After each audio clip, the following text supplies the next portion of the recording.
Pero siyempre, dun sa statement ni Sara Duterte, pinalalabas niya na siya ang tagapagsalba ng bansang Pilipinas. Sabi niya, I offer my life, my strength, and my future in the service of our nation, na pinalaga naman ni Jeffrey Tolado. Sabi niya, ibibigay mo ang buhay mo? Sos, sa una lang yan. Siyempre tatakbo bilang presidente sa 2028, parang Cayetano lang yan, na 10,000 bawat pamilya pag nanalo siya. At parang si Marcoleta lang yan, na ang sabi 2,000 libreng kuryente pag siya ay manalo. Si Robin Padilla, ang sabi iaalay din niya buhay niya para maglingkod sa Pilipino. Kita mo ngayon, nasa Duterte ang loyalty. Basta mga kampo ng Duterte, asahan nyo ng mga mangbubudol. Tanga na lang talaga kayo kung magpapauto kayo sa salita imbis na sa gawa. Tandaan nyo, VP yan. Tingnan nyo kung may nagawa na yan. Doon naman sa balita na ICC prosecutor names Bato de la Rosa, Bongo as Duterte co-perpetrators. Ito po ang masasabi ni Jonathan Natividad. Magsama-sama ang mga dating walang pakialam sa buhay ng tao. Yan ang tinatawag na karma sa mga pinaggagawa ninyo. Dahil sa inyong tatlo, maraming nasawing buhay na inosente. Ngayon, pagbayaran nyo lahat ng mga kalokohan ninyo. O hindi nga ba sikat na sikat si Bongo at si Bato de la Rosa? Dahil nabanggit sa hearing ng confirmation ni Duterte ang mga pangalan ni Bato at ni Bongo bilang co-creators. So kailangan na rin bang magtago si Bongo at samahan si Bato de la Rosa sa pagtatago? At dahil sa ingay ng ICC at itong impeachment ni Sara Duterte, may statement si Attorney Harry Roque. Sabi niya, lahat gagawin nila para hindi naging presidente si Inday Sara Duterte. Na sinagot ni Pauline Lobina, kung matino kang botante, boboto ka ba ng may issues sa pagnanakaw like Sara Duterte? Pero kung didilis ka, siyempre boboto ka. Kasi wala ka namang utak para mag-isip. Hindi talaga magiging presidente si Sara Duterte. Sa dami niyang kalokohan sa gobyerno, lalabas talaga baho niya sa impeachment trial niya. Hindi yan paninira sa kanya. Siya mismo gumawa ng sarili niyang kasalanan. Hindi yan kasalanan ng ibang tao. Tama nga naman si Pauline. Si Sara Duterte tulad ng kanyang ama ang naghuhukay ng sarili nilang libingan. Sa mga statements nila, sa mga galawan nila, nababack to you sila. So itong sinabi ni Harry Roque na lahat gagawin nila para hindi maging presidente si Sara Duterte. Kabaligtad din po yan, Harry Roque. Kayo sa kampo ninyo, ginagawa nyo lahat ng paraan para mapabagsak si Presidente Bongbong Marcos at agawin ang kanyang kapangyarihan. Pero siyempre, hindi po kompleto ang ating listahan kung wala si Rowena Guanzon. Sabi ni Guanzon, 40 years nating sinusuka ang mga Marcos. Pero after 1 year, kainsuka tayo dahil po sa nabalitaan ni Rowena Guanzon na nagkita si dating Vice President Leni Robredo at ngayon Mayor ng Naga at si Presidente Bongbong Marcos. Natakot kaagad sila dahil naaamoy nila na magtatandem si Leni at si Bongbong. Talo sigurado si Sara Duterte. Pero yung pong ginawa ng dalawang opisyal ng gobyerno ay trabaho po. Wala pong personalan at walang pinag-uusapan na tandem sa 2028.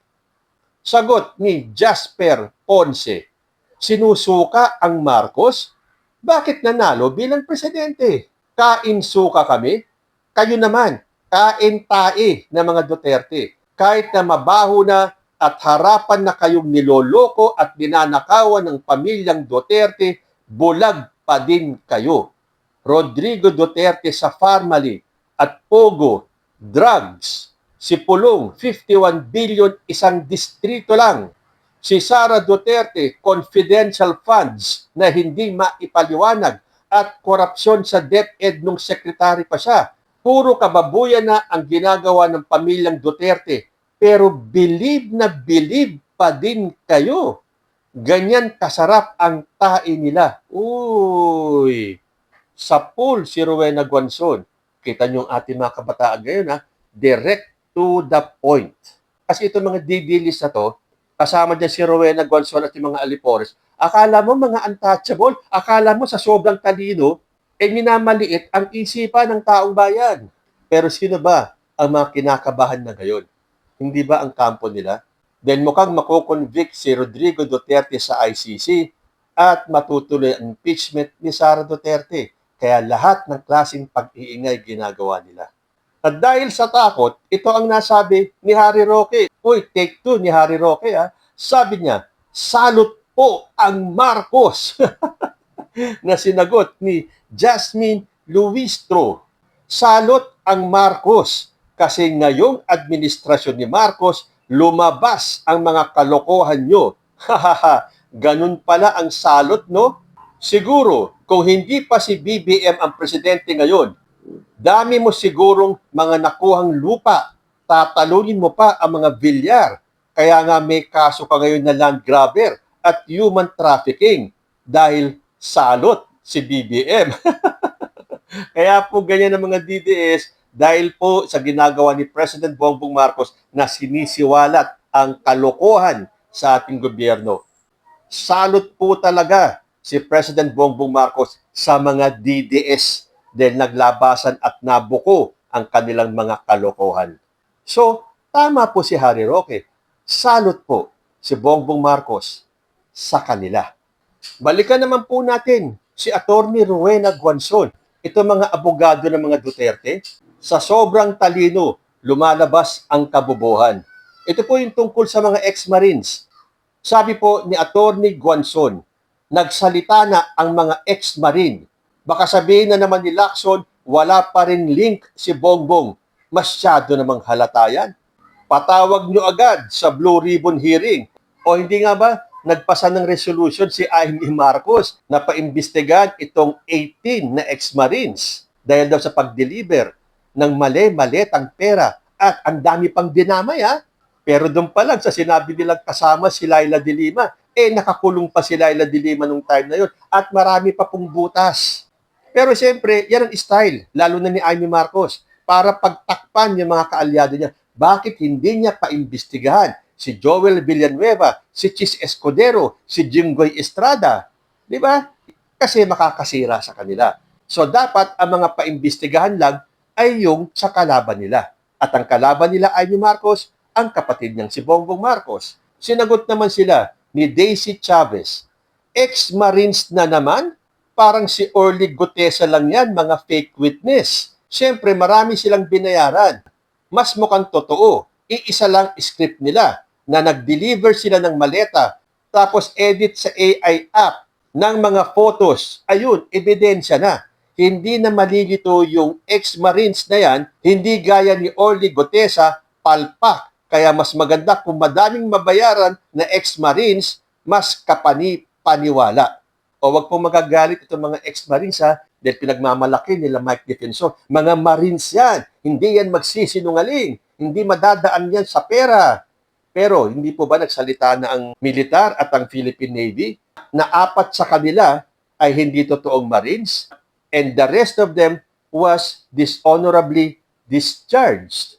At kapag ikaw daw ay dishonorably discharged, hindi mo na pwedeng tawagin ang sarili mo ng marino.